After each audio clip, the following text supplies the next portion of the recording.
Hello everyone. तो इस video से हम पढ़ने वाले हैं अपना बिज़नेस लॉ, एक नया सब्जेक्ट जिसमें हमारी यूनिट 2 है। यूनिट 1 में हमारे 6 चैप्टर आते हैं जो बेस्ड है सेल्स ऑफ गुड्स एक्ट से 1930 से।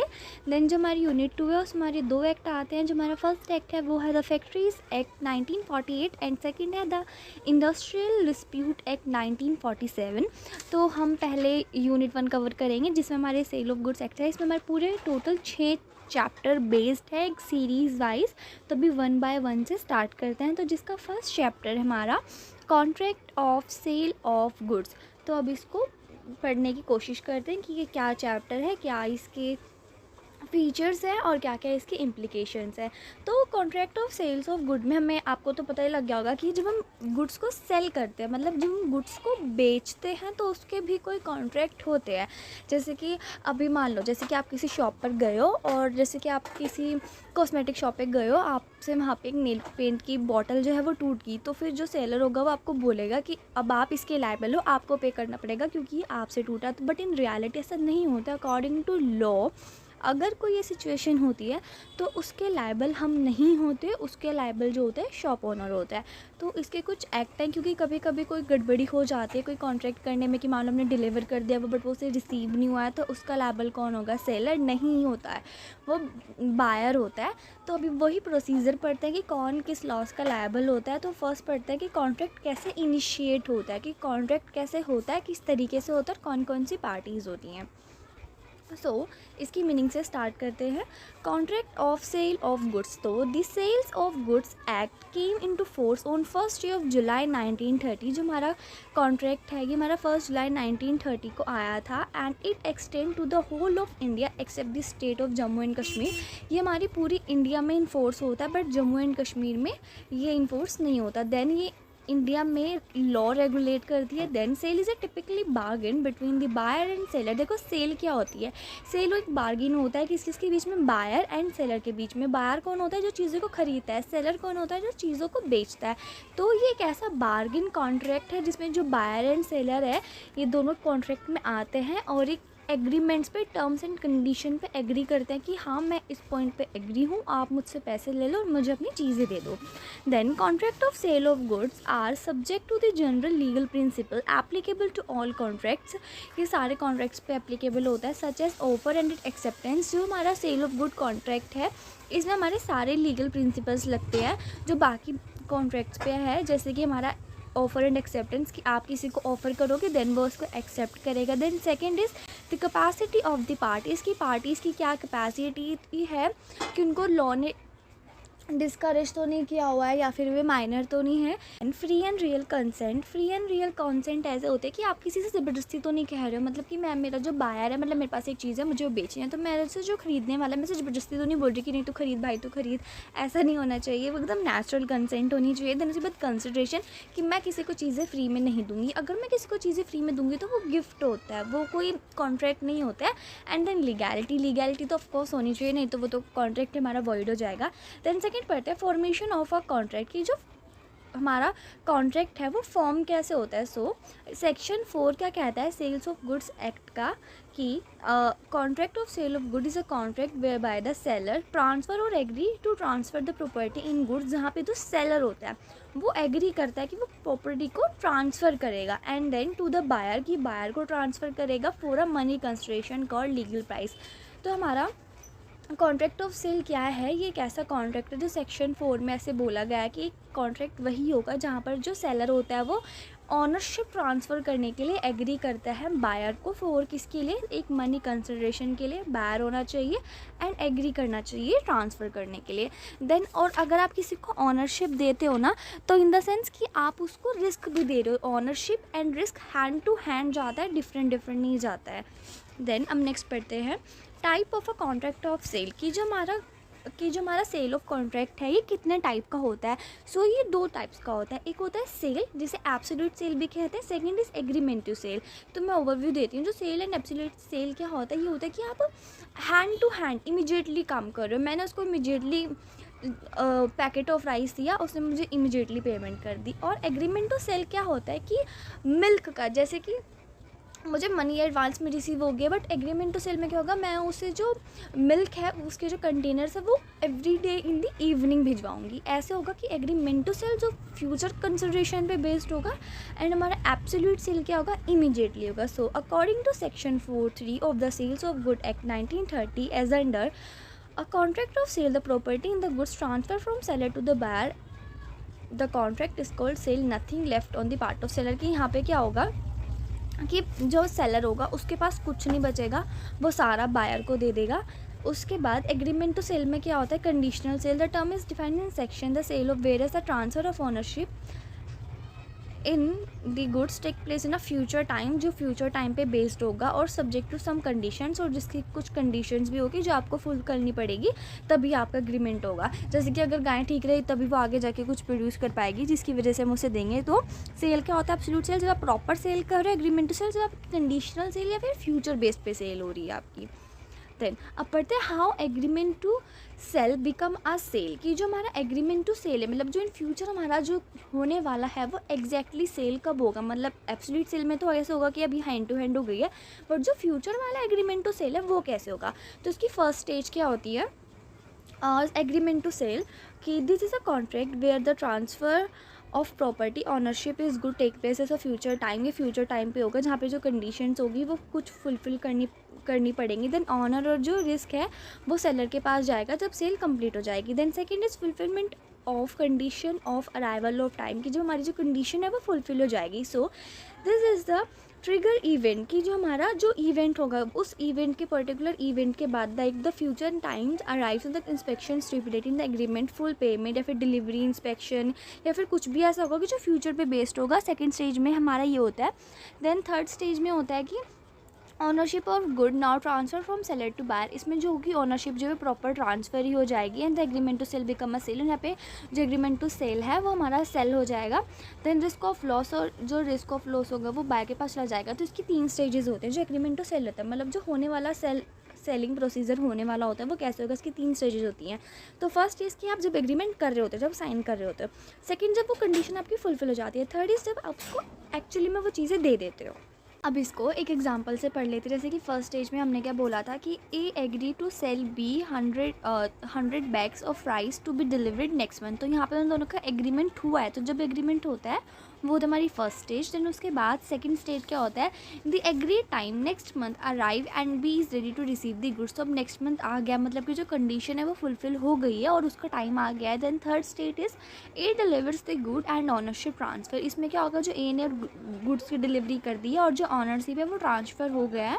इन द सेंस मेरी थर्ड स्टेज भी पूरी हो गई। तो how to agreement and sale में क्या होता है कि जो एग्रीमेंट है वो कैसे कंप्लीट होता है, जब इसकी 3 स्टेज होती है। फर्स्ट स्टेज में वो एग्रीमेंट करता है, सेकंड स्टेज में वो कंडीशन जो होती है पूरी हो जाती है, थर्ड स्टेज में जो एग्जैक्टली जो डिलीवरी होती है वो पूरी हो जाती है। सो अब पढ़ लेते हैं difference between the sale and agreement to sale, कि इन दोनों में क्या डिफरेंस होता है। अगर ट्रांसफ़र ऑफ ऑनरशिप की बात करें तो सेल क्या होता है, in a sale property in the goods sold passes the buyer immediately, जहाँ पे जो हमारी ऑनरशिप होती है, जो ऑनरशिप होती है इमीडिएटली ट्रांसफ़र हो जाती है और वो ऑनर बन जाता है।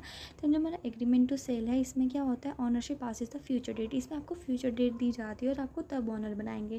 दैन टाइप ऑफ कॉन्ट्रैक्ट ये क्या सा होता है, जो सेल होता है ये हमारा एक एग्जीक्यूटेड कॉन्ट्रैक्ट होता है। ये एक ऐसा कॉन्ट्रैक्ट होता है जहाँ पे दोनों पार्टी अपनी अपनी ऑब्लिगेशंस कंप्लीट करती है। मीनवाइल जो हमारा एग्रीमेंट टू सेल होता है एक एग्जीक्यूटरी कॉन्ट्रैक्ट होता है, contract for which the consideration is yet to be paid.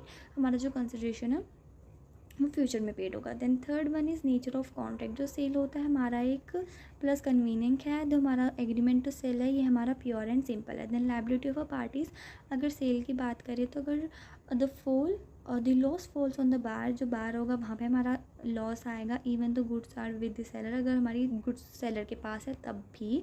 और जो हमारा एग्रीमेंट टू सेल है, जो goods are destroyed by accident, तो हमारा जो लॉस है वो सेलर के पास होगा ज़्यादा। Then burden of risk, risk का बर्डन किस पे होता है, तो जो रिस्क का बर्डन है वो बायर के पास होगा, चाहे उसके पास ऑनरशिप आई हो या ना आई हो। जो रिस्क होता है वो सेलर के पास होता है। देन रेमेडीज़ फॉर बायर, की बायर के लिए क्या रेमेडीज़ है। अगर सेल की बात करें, जो seller commits the breach of refusing, तो जो अगर सेलर हो जाता है वो किसी रिफ्यूज़ कर देता है फिर तोड़ देता है डिलीवरी ऑफ गुड्स को, तो जो बायर है उसके पास पर्सनल रेमेडी है उसके लिए अगेंस्ट, और कुछ रेमेडीज़ हो जैसे सू करने की। देन उसके बाद if there an agreement to sale, अगर हमारे पास एग्रीमेंट टू सेल है and the seller commits a breach, अगर हमारा सेलर ब्रीच कर देता है तो जो बायर होता है वो एक ओनली पर्सन है जो रेमेडी कर सकता है, namely a claim for damages, ये सब चीज़ें कर सकता है। देन रेमेडी टू सेलर, अब सेलर के पास कौन कौन सी रेमेडी है? The seller can use the buyer for the price of goods because the passing of property there on to the buyer, जो सेलर होता है वो शू कर सकता है बायर को अगर वो प्राइस पे नहीं कर सकता है, क्योंकि जब पास प्रॉपर्टी के साथ साथ हमें पैसे लेने पड़ते हैं। Then next is the aggrieve party होती है, वो शू कर सकती है डैमेजेस के लिए, not for only the price and the price was payable at date price के लिए से शू कर सकती है। Then delivery of goods in sale, goods are delivered to buyer at once except if he is not the position take delivery, जो sale है हम उसमें एक ही बार पे कर सकते हैं अगर वो वहाँ पे at once except he is not, अगर वो एक्सेप्ट नहीं करता है तो फिर बात के देखते हैं। Then in case of goods are to be deliver to buyer in future, यहाँ पे बात की बात है क्योंकि हम फ्यूचर में गुड्स डिलीवर करते हैं। द नेचर ऑफ राइट, यहाँ पे हमारा जो सिंड्रेम मतलब राइट टू क्लेम गुड आ जाते हैं। इसका मतलब जो बायर होता है वो अगेंस्ट दी एनीबडी कर सकता है, जो भी उसके मतलब कोई भी उसको डिस्टर्ब करे तो वो अगेंस्ट एनीबडी हो जाता है। देन उसके बाद जो सिन पर्सोनम में क्या होता है, the right against the particular person, this mean that the buyers get the right against the seller only, इसमें क्या होता है जो हमारा राइट होता है वो सिर्फ सेलर के अगेंस्ट कर सकता है। Then right of resale, the seller can not resell the goods, हमारा सेलर होता है वो कैन नॉट, वो रीसेल नहीं कर सकता, बट जो सेलर होता है वो किसी और को भी दे सकता है ऑनरशिप के साथ साथ। देन अब नेक्स्ट पढ़ते हैं parties involve in contract of sale, की जो सेल का कॉन्ट्रैक्ट उसमें कौन कौन सी पार्टीज इन्वॉल्व होती है। तो फर्स्ट इज सेलर, सेलर कौन होता है? द पर्सन और एंटिटी हु सेल्स और एग्री टू सेल गुड्स, यहाँ पे वो जो सेलर वो होता है जो एग्री करता है और जो सामान को बेचने वाला होता है। So must have the legal right और authority of transfer of ownership of goods, और जो सेलर वही होता है जिसके पास लीगल अथॉरिटी होनी चाहिए। ऐसा नहीं कि मेरी चीज़ भी नहीं है मैंने फिर भी उठा के बेच दी, ऐसा नहीं होना चाहिए। मेरे पास उस चीज़ की अथॉरिटी, उस चीज़ की ऑनरशिप होनी चाहिए ताकि मैं उसे आगे जाके बेच पाऊँ। देन बायर, बायर कौन होता है? द पर्सन और एंटिटी हु बाय और agree to buy the goods, जो बाय करने के लिए एग्री करती है और जो बाय करती है उसे बोलते हैं बायर। जो बायर होता है उसको उसको पे करने के लिए वो विलिंग होना चाहिए जितने प्राइस में बोल रहा हो। ये नहीं कि मैंने बोले 1000 उसने बोले 900, वो नहीं मान रहा है तो वो मेरे 1000 पे मानना चाहिए, एग्री करना चाहिए, या फिर मैं 900 पे माननी चाहिए, जिससे कि जो एकदम कंसिडरेशन जो बैलेंस है वो बना रहे। देन जो लीगल डेफिनेशंस होती हैं एज़ पर Indian sale of goods act 1930, में क्या बोला है, जो सेलर होता है सेक्शन 2.13 के अंडर आता है, जिसमें जो पर्सन एग्री करता है सेल करने के लिए, एंड सेक्शन 2 के 1 में बोलते हैं पर्सन, जो बायर कौन होता है? जो पर्सन एग्री करता है बाय करने के लिए या फिर जो बाय करता है। देन अब पढ़ते हैं essentials of contract of sale, की क्या क्या असेंशियल्स होते हैं। जैसे कि अभी हम इंडियन कॉन्ट्रैक्ट एक्ट में पढ़ के आए थे असेंशियल्स, 10 असेंशियल्स थे, अब इसके भी कुछ असेंशियल्स हैं, इसकी भी असेंशियल्स पढ़ लेते हैं। तो first is a valid contract, valid contract वही उसके भी सारे असेंशियल्स पूरे होने चाहिए, लाइक कंसेंट अच्छे से होनी चाहिए और लॉफुल कंसिडरेशन होनी चाहिए, है ना, ये सब चीज़ें। जैसे वो पूरा प्रॉपर वही था ना, वही the contract of sale must be fulfil all essentials of a valid contract, जितने भी हमारे वैलिड कॉन्ट्रैक्ट वाले असेंशियल्स थे वो सारे कंप्लीट होने चाहिए।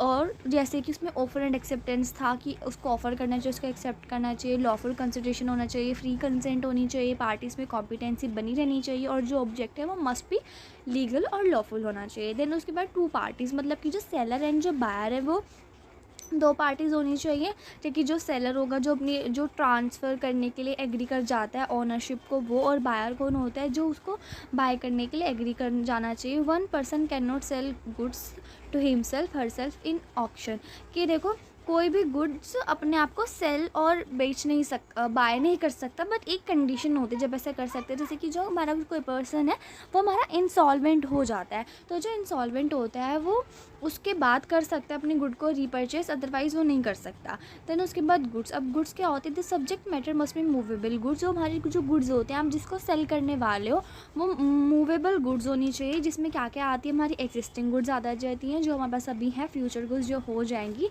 एंड कॉन्टीजेंट गुड्स जो किसी के रीज़न की वजह से होती है। And the next point is price, price क्या होता है? There must be money consideration, वहाँ पे एक मनी कंसिडरेशन होना चाहिए जिससे कि जो आप गुड्स हैं उनको ट्रांसफ़र कर पाओ।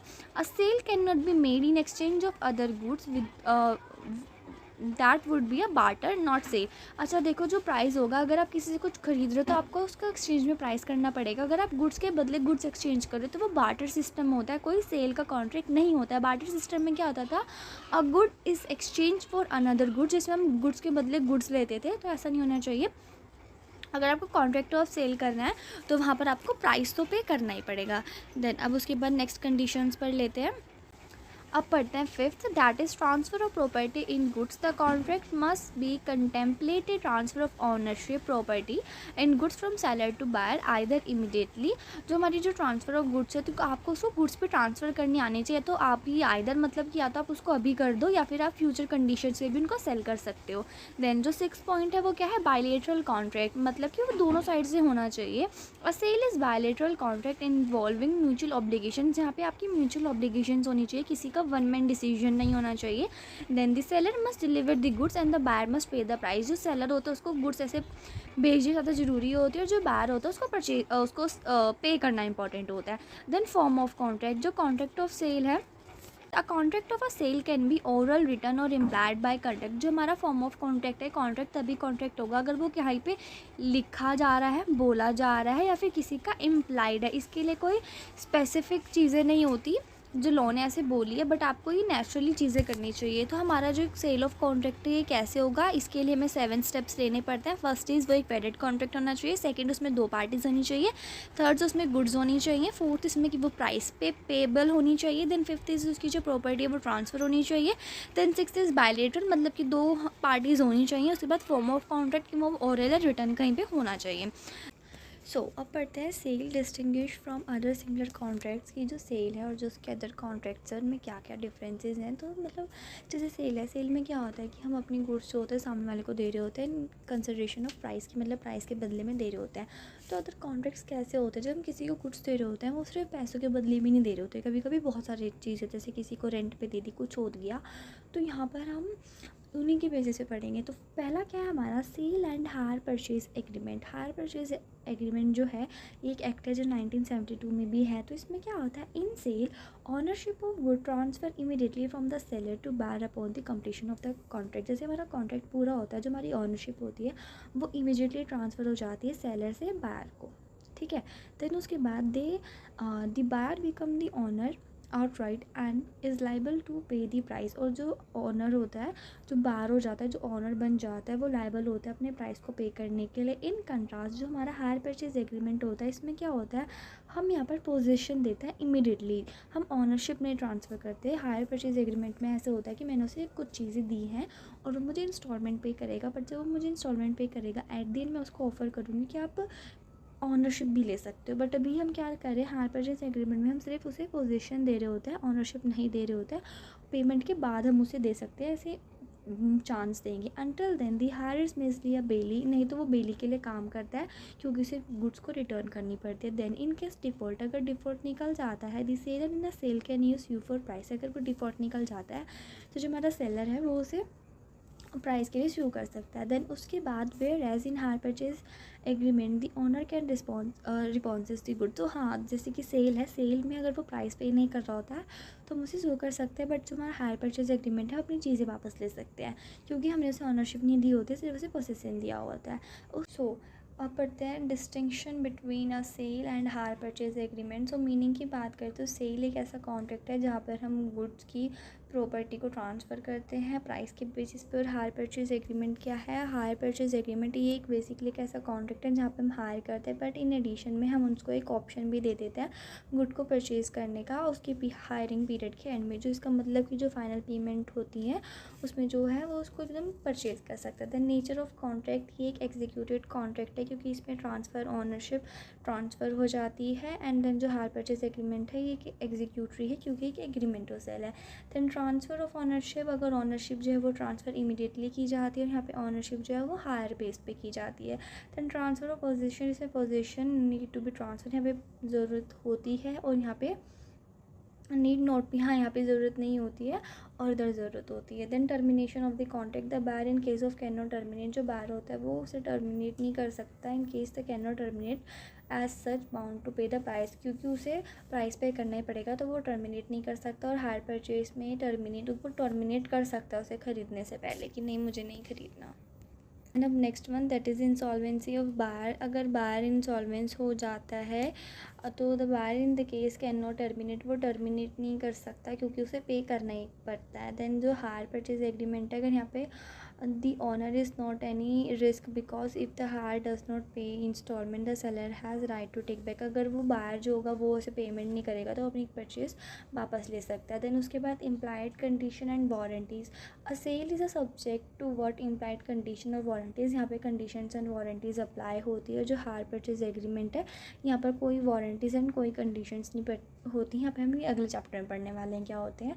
Then eighth effect of payment in sale, अगर सेल है, अगर पेमेंट वहाँ पे हुई है तो बायर इंस्टॉलमेंट में दे सकता है सेलर को for payment made by buyer seller is toward price वगैरह दे सकता है। But instalment paid by the hire purchase are not regarded as payment, यहाँ पे हमारी जो इंस्टॉलमेंट होती है हम उसे एज अ पेमेंट नहीं मान सकते हैं, ना उसे प्राइस मांग सकते हैं, क्योंकि if the hire purchase terminate the contract of the installment paid by him will be regarded as hire charges, अगर हमने मान लो वो प्लान कैंसिल हो गया तो हम उसे रिटर्न नहीं कर सकते क्योंकि वो एज हम उसे रेंट रख लेंगे अपने पास। Then ninth is transfer of title, the buyer is a sale can resell the goods as pass the title to the bond buyer, यहाँ पे वो जो बायर होता है वो सेल कर सकता है, रीसेल भी कर सकता है। अदरवाइज जो हायर परचेज होता है वो the hire purchase can not pass any better title, और वो किसी इनोसेंट को बेटर टाइटल नहीं दे सकता है।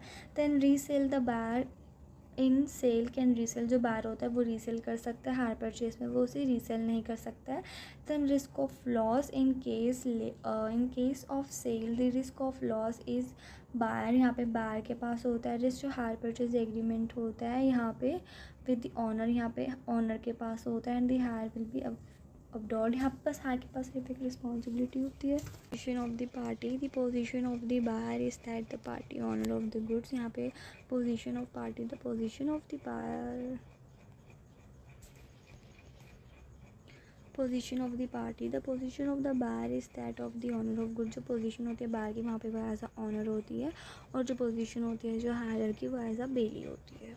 उसके बाद second that is sale and barter, मतलब बार्टर इन द सेंस कि हम गुड एक्सचेंज करते हैं, मतलब मैंने मतलब गुड्स फॉर गुड्स, मतलब मैंने उसे गुड्स दिए और उससे गुड्स लिए, मुझे चावल चाहिए उसे आटा चाहिए तो मैंने उसे चावल दे के आटा ले लिया। सो ये होती है एक्सचेंज, जिसे बार्टर सिस्टम भी कहते हैं। A sale involves the transfer of ownership, जो सेल होती है उसमें ऑनरशिप होती है जिसमें हम मनी कंसिडरेशन पे चीज़ें एक्सचेंज करते हैं। बट जो बार्टर सिस्टम होता है उसमें गुड्स यूज़ होती है बिना किसी मॉनेटरी पेमेंट के। सो जब हमारी सेल होती है वहाँ पे सेल ऑफ गुड एक्ट लगता है और बाकी इन सब चीज़ों के लिए हमारे अदर एक्ट्स लगते हैं।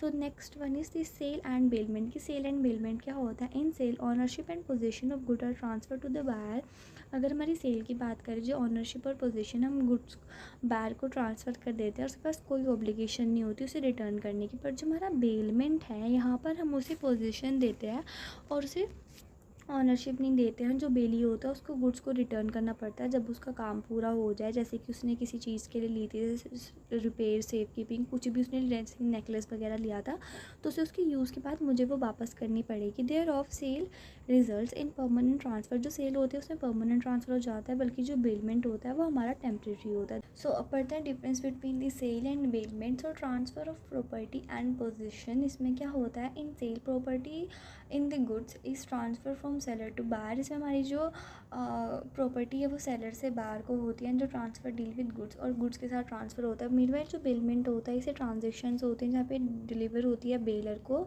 एंड जो बेलर होता है वो बेली को ट्रांसफ़र करता है for some purpose like sale, custody या फिर किसी कार्य के लिए। जो गुड्स है रिटर्न द डिस्पोजल, काम के बाद उसे रिटर्न करना पड़ता है। दैन सेक्शन की बात करें तो ये section 4 of sales of goods act के अंदर है और ये section 48 of Indian contract act के अंदर है। दैन जो कंसिडरेशन है, जो कंसिडरेशन है वो प्राइस में दिया जाता है, और जो कंसिडरेशन है वो ग्रेचुअस एंड नॉन ग्रेचुअस होता है। Then fourth is return of good, in case अगर सेल की बात करें तो गुड्स हैं वो रिटर्न नहीं की जाती हैं, और अगर यहाँ पे काम के बाद गुड्स को रिटर्न कर देते हैं। Then next one is sale and gift. Sale होगा अगर मैं किसी से पैसों के बदले में चीज़ दूंगी, मीनवाइल जो गिफ्ट होगा कि मैंने उसे फ्री में दिया, मैं उसे कोई रिटर्न एक्सपेक्ट नहीं कर रही हूँ और बिना किसी पैसों के दे रही हूँ। सो अ सेल इन्वॉल्व्स कंसिडरेशन। जो सेल में वो होता है वो उसमें कंसिडरेशन होता है और यहाँ पे मनी की फॉर्म में होता है। ये कमर्शियल ट्रांजेक्शन होती है। जो गिफ्ट होता है एक वॉलंटरी ऑनरशिप ट्रांसफ़र है जहाँ पे कंसिडरेशन नहीं होता है। It made out of love, ये हमारा लव, अफेक्शन और जेनरॉसिटी इन सब से गवर्न होता है। देन उसके बाद such transfer of property act like unlike a sale gift does not require payment in return. हमारी जो पेमेंट है रिटर्न वो हम नहीं एक्सपेक्ट करते हैं। Then fifth one is sale and contract for work and materials. In the sense in sale the primary intention is transfer of ownership. अगर हम सेल्स की बात करते हैं यहाँ पे हम ऑनरशिप की बात, ट्रांसफ़र की बात करते हैं। हाँ अगर हम contract for work and material की बात करते हैं so the emphasis in the application of labour and skill. यहाँ पे हमारी लेबर और स्किल की बात हो रही होती है। जो हम किसी आइटम को मॉडिफाई कर, जैसे कि मैंने चेयर बनवाई है तो वहाँ पे मैं जैसे परचेज रेडीमेड चेयर, जैसे हमने रेडीमेड चेयर लिया तो हम एक कारपेंटर हायर कर देंगे और उससे सर्विसेज लेंगे, तो यहाँ पे आएगा वर्क एंड मटीरियल वाला example. So then six is sale and mortgage. Mortgage in the sense मैं कोलैटरल कहीं पे रख रही हूँ। The sale involves a complete transfer. हम सेल में कंप्लीट ट्रांसफ़र दे देते हैं बाहर को प्राइस के बेसिस पे, पर जो मॉर्टेज होता है हम यहाँ पे सिर्फ एक कोलैटरल दे रहे होता है, जो सिक्योरिटी दे रहे होते हैं इमूवेबल गुड्स की। तो वहाँ पे हम उसको ऑनरशिप नहीं दे रहे होते हैं, सिर्फ हम उसे एज अ कोलैटरल दे रहे होते हैं। सो अब नेक्स्ट पढ़ते हैं that is according to sale of good act 1930। हमारा जो according to sale goods act है 1930 इंडिया का। यहाँ पे जो गुड्स हैं वो स्पेशली मूवेबल प्रॉपर्टीज़ को बताया हुआ, हर कुछ हमारी गुड्स नहीं है। कुछ चीज़ें गवर्नमेंट ने, लॉ ने कुछ स्पेसिफाई करी हुई है कि हाँ यही चीज़ें गुड्स हैं। तो यहाँ पे कुछ चीज़ें ऐसी भी हैं जिन्होंने बताया कि हाँ ये स्पेसिफिकली गुड्स नहीं है। तो वो कौन कौन सी चीज़ें है? तो first is actionable claim, second is money, then third is immovable property. तो एक्शनेबल क्लेम्स क्या है? मतलब जो हमारी कोलैटरल्स होते हैं वो, these are right to claim डेप्ट और any benefit by legal action. अगर मतलब हमारे किसी से लोन नहीं दिया है, principal as well as interest नहीं दिया, तो हम वो कोलैटरल जाके बेच सकते हैं। ये सिर्फ एक राइट होता है जो क्लेम करता है किसी डेप्ट को पूरा करने के लिए, सच एज अनपेड और लोन, जैसे इंश्योरेंस क्लेम, ये सब दे आर नॉट टेंजिबल। ये कोई टेंजिबल नहीं होते, ना ही हम इनको फिजिकली डिलीवर कर सकते जो, तो इसलिए हमारे जो एक्शनेबल क्लेम है ये हमारे गुड्स में नहीं आते हैं। देन उसके बाद मनी तो खुद ही एक सर्कुलेशन में, तो उसे क्यों ही काउंट करेंगे। जो लीगल करेंसी होते हैं जो हमारी चल रहे हैं, हम इनको गुड्स में नहीं कंसिडर करते हैं, बल्कि जो हमारे ओल्ड कॉइन्स होते हैं, जो हमारे एंसेस्टर कॉइन्स होते हैं, करेंसी होती है, उनको हम गुड्स में ले लेते हैं क्योंकि अभी वो नहीं चलता है, अभी वो बहुत ज़्यादा हाई रेट पे बिकता है, तो वो गुड्स है। सिर्फ जो मनी है वो खुद ही कंसिडरेशन है सेल का, तो हम उसको कैसे ले सकते हैं। Then third one is immovable property, जो हमारी अर्थ से जुड़ी, जैसे लैंड, बिल्डिंग, थिंग्स जो हमारी अटैच से इन सब से जुड़ी हुई है, हम उसको नहीं ले सकते। The sale of good act apply only to movable act. जो हमारा सेल ऑफ गुड एक्ट है हमारे सिर्फ मूवेबल गुड्स पे अप्लाई होता है, इमूवेबल के लिए हमारे अलग से, जैसे कि transfer of property act. So अब नेक्स्ट पढ़ते हैं that is the classification of goods under sale of good 1930। अब जो गुड्स हैं उनको कुछ क्लासीफाई किया हुआ है, तो यहाँ इनको यहाँ पे 3 पार्ट्स में डिवाइड करा है। First is existing goods, second future goods and third is contingent goods. तो एग्जिस्टिंग गुड्स कौन से होते हैं? According to section 6 of the sale of good act, these are the owned and possessed by the seller at the time of contract. ये तब present होते हैं जब हमारा अपना कॉन्ट्रैक्ट चल रहा होता है। सो जो एग्जिस्टिंग गुड्स होते हैं वो 3 गुड्स में डिवाइड है, there is specific, ascertain and uncertain goods. तो स्पेसिफिक गुड्स कौन सी होती हैं? जो हम कॉन्ट्रैक्ट के टाइम पे डिफाइन कर सकते हैं, जैसे कि मुझे कोई पर्टिकुलर कार का नंबर, इस कार की चीज़ें चाहिए, मैं पॉइंट आउट कर सकती हूँ हाँ मुझे वो चीज़ चाहिए, तो that are specific goods. Then ascertain goods, these are goods become identical after the contract is made. ये हमारी जो गुड्स हैं आइडेंटिफाइड होते हैं कॉन्ट्रैक्ट बनाने के बाद, often from a large bulk, क्योंकि हम लार्ज बल्क से लेते हैं। जैसे कि हमें शुगर चाहिए तो हम 10 बैग चूज़ कर लेंगे 100 बैग से। सो असर्टेन गुड्स होती है जब तक हमें पता नहीं होता, दीज आर नॉट स्पेसिफाइड, और ये पता भी नहीं होता कि हमें कैसा कुछ मिलने वाला है, बस हमें कुछ सैंपल से पता लग जाता है उसकी क्वालिटीज़ वगैरह। देन 50 की जो basmati rice without specific with exact batch, हमें पता नहीं होता कौन सा एक्जैक्ट बैच से लेना है, बट हम बोल देते हैं। Then second is future goods, then it includes section 2.6 of the act. Then future goods are those which are not manufactured, जो अभी नहीं बनी है बल्कि हमें फ्यूचर में मिल जाएंगे तो हम दे देंगे। जैसे कि an agreement to sell laptop model that are seller we get information supply next month. जो हमारा नेक्स्ट मंथ लैपटॉप आने वाला है उसकी हमने अभी से सेलिंग करनी शुरू कर दी है, तो ये फ्यूचर गुड्स में वो चीज़ें आती है। Then a contract relating the future good is always an agreement to sell, ये हमारा ऑलवेज एग्रीमेंट टू सेल होता है, कभी भी नोट अ सेल नहीं होता। देन उसके बाद third is contingent goods, section 6.2 of the act. These are type of future goods, ये फ्यूचर गुड्स होते हैं जो कि किसी इवेंट के ऊपर बेस्ड होता है। Example, goods that settle agree to only certain ship carrying the goods arrive safely, अगर हमारा शिप सेफली आ गया तभी हम ट्रांजेक्शन कर पाएंगे, इसमें कुछ ऐसा होता है। देन अब नेक्स्ट पढ़ते हैं, the effect of perishing goods is covered under section 7 and 8। जो हमारी पेरिशेबल गुड्स होती हैं उनके लिए अलग से सेक्शन बना है, that is section 7 and section 8। That is it deals the situation where goods are destroyed before और द कॉन्ट्रैक्ट इज मेड। यहाँ पे जो गुड्स होती हैं वो डिस्ट्रॉयड हो जाती है, देन यहाँ पे स्पेसिफिक गुड्स के लिए अप्लाई होता है। Then goods perishing before contract is made, अगर गुड्स हमारी कॉन्ट्रैक्ट बनने से पहले से ही पेरिशिंग है, तो यहाँ पे हमारा पेरिशिंग इन द सेंस कि वो मतलब उनका जो टाइम है, जो उनका लॉन्ग लिविंग टाइम है वो थोड़ा कम हो। यहाँ पे सेक्शन 7 यूज़ होता है, specific goods have already perished at the time of market the contract unknown to the seller. मान लो सेलर को पता ही नहीं है कि जो गुड्स है वो ऑलरेडी स्पेसिफिक पेरिशिंग हो गई है, तो जो कॉन्ट्रैक्ट होता है वो वॉइड बन जाता है। इसके की पॉइंट्स क्या होते हैं, जो कॉन्ट्रैक्ट है वो कुछ नहीं बनते, यहाँ पे वॉइड हो जाता है शुरू में ही।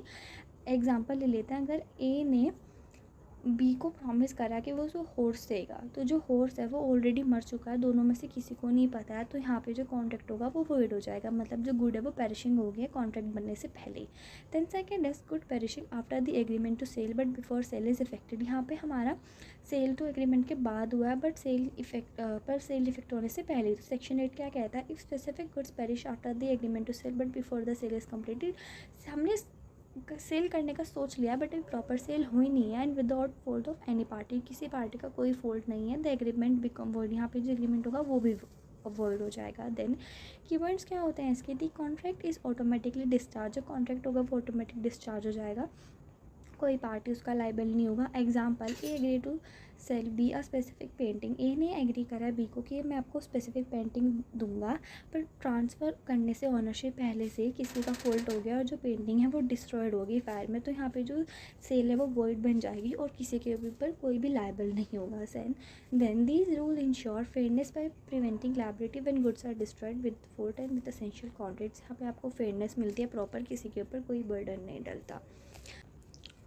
अब पढ़ते हैं documents of title of goods. So these are documents that are represent ownership और कंट्रोल ओवर गुड्स। कुछ डॉक्यूमेंट्स होते हैं जो हमें बताते हैं कि आपकी ऑनरशिप है कि नहीं है, जो कि ऑनरशिप के लिए यूज़ होता है जब हम ऑनरशिप ऐसे ट्रांसफ़र करते हैं। So the condition to be fulfilled by document of title of good, जो कंडीशन होती है वो हमारी टाइटल ऑफ गुड से फिलफिल हो सकते हैं। The document must be use in ordinary courses, जो डॉक्यूमेंट्स हमारे ऑर्डनरी कोर्सेज में यूज़ होने चाहिए एज अ प्रूफ। फिर उसके बाद it must be such as a transfer, हमारा ट्रांसफ़र होना चाहिए, लाइक गुड्स की हम क्लेम कर रहे हैं वो। देन डॉक्यूमेंट्स कौन कौन से होते हैं, first is bill of lading, so issued by shipping company, जो बिल ऑफ लेडिंग है शिपिंग कंपनी इशूज़ करती है, ये रिसिप्ट होती है और ये ट्रांसफरेबल होती है और इंटरनेशनल ट्रेड के लिए यूज़ होती है। Then second is dock warrant, dock warrant के वजह से डॉक अथॉरिटी इशू करती है। देन ये बताता है कि जो गुड्स हैं वो स्टोर हो चुकी है और उसे होल्डर क्लेम कर सकता है। Then third is warehouse keeper certificate, ये हमारा वेयर हाउस इशू करता है, ये कन्फर्म करता है कि जो गुड्स हैं वो स्टोर हो चुकी हैं and release to the holder की भी रिलीज़ हो जाएंगे। Then railway receipt issued by railway, ये रेलवे रिसिप्ट इशू करता है और ट्रांसपोर्ट के लिए एक्सेप्ट होता है। एक्ट एज डॉक्यूमेंट, ये टाइटल हमें बताता है कि जो गुड्स है वो ट्रांसफरेबल है। Then fifth that is delivery order, an order by the owner seller to delivery as a name person, ये ऑर्डर होता है जहाँ पे जो सेलर होता है वो बायर को देता है। देन उसके बाद sixth is agreement to sell at valuation, तो not always a traditional document, हमेशा ट्रेडिशनल डॉक्यूमेंट नहीं होते बट वहाँ पे लिंक होता है कि किसके पास कौन से राइट हैं। ये सारे डॉक्यूमेंट्स हैं, ये कमर्शियली यूज़ होते हैं और ये इमीडिएट नहीं बनते हैं और ये हमारे फर्दर ट्रांजेक्शन्स में यूज़ होते हैं। देन अब पढ़ते हैं प्राइस की, प्राइस कैसे सेट होता है। सो अकॉर्डिंग टू सेक्शन 210, हमारा अकॉर्डिंग टू सेक्शन 2 के अंदर जो 10 है, then the price is a contract of sale means the money consideration of sale of good, तो हमारी ये मनी कंसिडरेशन होती है जो सेल के लिए होती है, गुड्स को सेल करने के लिए होती है। ये बहुत ज़्यादा असेंशियल पार्ट होता है हमारी सेल का, इसके लिए कोई valid sale take place without a price, हमारी कोई भी अगर हमारा प्राइस नहीं है तो कोई भी सेल जो वो वैलिड नहीं होगी। सो जो प्राइस वो बहुत ज़्यादा मीन करता है। सो ये मनी कंसिडरेशन है गुड को सेल करने के लिए, ये हमें एक्सप्रेस की जाती है टर्म ऑफ मनी में। ये हमारा पूरे कॉन्ट्रैक्ट का एक एसेंस होता है। उसके बाद the price must be money actually paid और प्रॉमिस टू बी पेड। जो हमारा जो प्राइस है ये होता है कि हम एक्चुअली में पे कर रहे हैं या फिर हमने प्रॉमिस किया पे करने के लिए, डिपेंड करता है कॉन्ट्रैक्ट पे और एग्रीमेंट पे कि कैश है क्रेडिट सेल है। सो ये एक ऐसा कंसिडरेशन है जो transfer of agreement, transfer property in goods from the seller to buyer, एक ऐसा एग्रीमेंट है जिसकी वजह से हम जो ट्रांसफ़र है प्रॉपर्टी कर सकते हैं by the seller to buyer. So agree to fixed in manner provided by the contract, ये फिक्सड मैनर में होता है, कॉन्ट्रैक्ट में लिखा होता है। बाय द वैल्यू डिटरमाइन, यहाँ पे वैल्यू करते हैं या फिर डिटरमाइन करते हैं या फिर डीलिंग करता है दोनों पार्टी के बीच में कि किसे कैसे पे करना है। सो अब पढ़ते हैं the modes of fixing the price under the sale of goods act 1930 specially based on section 9 and 10। तो अभी हम पढ़ते हैं कि जो प्राइस है वो कैसे फिक्स होता है under the section 9 and 10। So section 9 क्या कहता है, modes of fixing the price. Price is a contract of sale can fixed by the following ways, following ways से हम इसे फिक्स कर सकते हैं। So first is price expressly fixed in contract, कि जो हमारा कॉन्ट्रैक्ट है वहाँ पे हमने उसे फिक्स करा। The price is clearly mention in the agreement, जो प्राइस है वो क्लियरली एग्रीमेंट में सारा मेंशन होना चाहिए between the seller and buyer. Example जैसे कि बायर ने एग्री करा कि वो 10,000 देगा किसी मशीन के लिए। Then second is price for be fixing in agreed manner, जो प्राइस होगा वो एग्रीड मैनर में फिक्स होगा। तो कॉन्ट्रैक्ट से the price will be fix in particular manner, किसी पर्टिकुलर मैनर में, जैसे कि किसी थर्ड पार्टी पे या मार्केट वैल्यू होगी या फिर किसी मेथड से होगा, या फिर इफ़ एग्रीड मेथड या फिर हमारा एग्रीड मेथड चलेगा, जैसे थर्ड पार्टी डिसाइड नहीं कर पा रही है, नहीं तो फिर जो कॉन्ट्रैक्ट होगा वो वॉइड हो सकता है। देन उसके बाद थर्ड पॉइंट क्या कहता है, price determined by course of dealing when the price is not stated, जब प्राइस स्टेटेड नहीं हो पाता तो जो दोनों पार्टी है वो प्रीवियस डीलिंग्स में जाते हैं, देन उसके बाद पास्ट ट्रांजेक्शन से डिसाइड करते हैं। जैसे कि example, a buyer regularly buy product, जैसे कि वो रोज़ हमेशा प्रोडक्ट लेता है 500 का, तो जो रेट होगा वो ही यूज़ होगा। देन उसके बाद आएगा reasonable price implied, if price अगर फिक्स नहीं हो रहा है, एग्रीड नहीं हो रहा है और इनफेरिड हो रहा है प्रीवियस रीडिंग से, जो बायर होगा वो एक रीज़नेबल प्राइस देगा, और जो रीज़नेबल प्राइस होगा वो डिपेंड करता है कि मार्केट वैल्यू क्या है, क्वालिटी एंड क्वांटिटी वगैरह क्या है। Then section 10 that is price भी फिक्स्ड बाय थर्ड पार्टी, अगर थर्ड पार्टी फिक्स करना चाह रही है और वो रिफ्यूज़ कर देती है तो कॉन्ट्रैक्ट जो है वो वॉइड हो जाता है। इसलिए जो एक पार्टी है, one party prevent the third party from fixing the price, इसलिए वो प्रिवेंट करती है, अदरवाइज वो क्लेम जो है वो डैमेज के लिए अप्लाई कर देता है। देन उसके बाद मोड ऑफ पेमेंट, कि आप पेमेंट कैसे कर सकते हैं, आप चेक या ड्राफ्ट से दे सकते हैं, बाय बैंक गारंटी से दे सकते हैं, लेटर ऑफ क्रेडिट से दे सकते हैं, या फिर किसी भी अनदर ईजी मोड से दे, या फिर अर्नेस्ट मनी। देन अब उसके पास लास्ट टॉपिक पढ़ते हैं, stipulation as to time under section 11 of the sale of contract 1930। तो इसमें क्या है, जो सेक्शन 11 है वो क्या कहते हैं, stipulation as to time. Section 11 deals with how time related condition are treated to in contract is distinguish faced two types of stipulation. तो जो हमारा स्टिपुलेशन है हमारा टाइम पे डिपेंड होता है। यहाँ पे हमें दो सिचुएशंस दी होती है। First that is stipulation relating to time of payment, की हमारा जो स्टिपुलेशन होती है जो टाइम पेमेंट से रिलेटेड होते हैं कि जो हम पेमेंट किस टाइम पे करें। सो time of payment is not consider of the essence of contract, जो हमारा पेमेंट किस टाइम पे कर रहे हैं हमारा कॉन्ट्रैक्ट का कोई एसेंस नहीं है जब तक हम इसे एग्रीड नहीं कर सकते। तो इसका मतलब this means that delay in payment alone does not entirely the seller terminate the contract. अगर हम पेमेंट डिले कर रहे हैं तो इसका मतलब ये नहीं कि हमारा कॉन्ट्रैक्ट डिले हो जाएगा या फिर कुछ भी ऐसे होगा इंटरेस्ट वगैरह। Example, if buyer delay payment, अगर बायर ने पेमेंट के लिए डिले कर दिया है तो the seller must still deliver the goods, जो सेलर होगा वो फिर भी गुड्स को डिलीवर करेगा जब तक कि उसके कुछ टाइम बाउंड्स होते हैं उसके लिए। So then second is stipulation relating to time of delivery of goods. Then time of delivery is usually consider essential, जो हमारा डिलीवरी टाइम होता है वो असेंशियल होता है, स्पेशली कमर्शियल कॉन्ट्रैक्ट्स में। अगर जो सेलर होता है वो फेल हो जाता है ऑन टाइम डिलीवरी पे, तो जो बायर होता है वहाँ पे वो ब्रीच कर सकता है, फिर कैंसिल भी कर सकते हैं या फिर अपने क्लेम भी कर सकता है डैमेजेस के लिए। देन नेक्स्ट का एग्जांपल क्या है, in a contract act to supply goods for a festival. अब इन कॉन्ट्रैक्ट की बात करें कि आपको फेस्टिवल पे देना है बट आपकी डिलीवरी लेट हो गया तो वहाँ पे वो चीज़ें कैंसिल हो जाएगी। अगर इन समरी की बात करें तो time of payment generally not essential, जो टाइम ऑफ पेमेंट होता है वो असेंशियल नहीं होता, बट जो टाइम ऑफ डिलीवरी होता है बहुत ज़्यादा स्पेशल होता है। तो अभी ये चैप्टर आपका फर्स्ट ख़त्म हो गया। तो मुझे आपको एक चीज़ बतानी है कि आपके एग्ज़ाम में 3 सेक्शंस होते हैं, सेक्शन ए, बी एंड सी। तो ए में क्या होगा, उसमें दोनों यूनिट के क्वेश्चंस आएंगे, एंड सेक्शन बी में क्या होगा, आपके सेक्शन बी में पूरा यूनिट 1 से आएंगे। तो यूनिट 1 में आपके 6 चैप्टर है, 4 क्वेश्चन आएंगे, तो मतलब एक चैप्टर से एक क्वेश्चन आएगा। तो इसका मतलब 4 क्वेश्चन आएंगे, तो आपने 4 चैप्टर करके चलो। अगर आप शुरू के 4 कर रहे हो और मान लो आपके लास्ट के 4 क्वेश्चन में से आगे चैप्टर में से आ गया है क्वेश्चन, तो आपके पास 2 चैप्टर तो होंगे ना जिसका आप आंसर दे पाओगे। तो इसीलिए एग्ज़ाम के लिए आपको सिर्फ 4 चैप्टर प्रिपेयर करने हैं। 6 के 6 अच्छे से पढ़ो, बट आप अच्छे से तैयारी सिर्फ 4 की करके जाओ, क्योंकि 2 तो डेफिनेटली 2 ही करने तो डेफिनेटली कर पाओगे, तो मुझे पता है। देन उसके बाद जो हमारा सेक्शन सी है, वहाँ पे हमारे 2 चैप्टर्स हैं डिफरेंट, तो मतलब 4 क्वेश्चन आने हैं। तो उसी के हिसाब से क्या करना है आपको, सिर्फ एक चैप्टर कर लो, या तो फैक्ट्रीज एक्ट वाला या फिर दूसरा, जो भी आपको सही लगे, और उसी की बेस पे 2 क्वेश्चन आएंगे, दोनों कर लेना। इसी तरीके से आप पास हो जाओगे बहुत ही ज़्यादा अच्छे तरीके से। So all the best for your exam.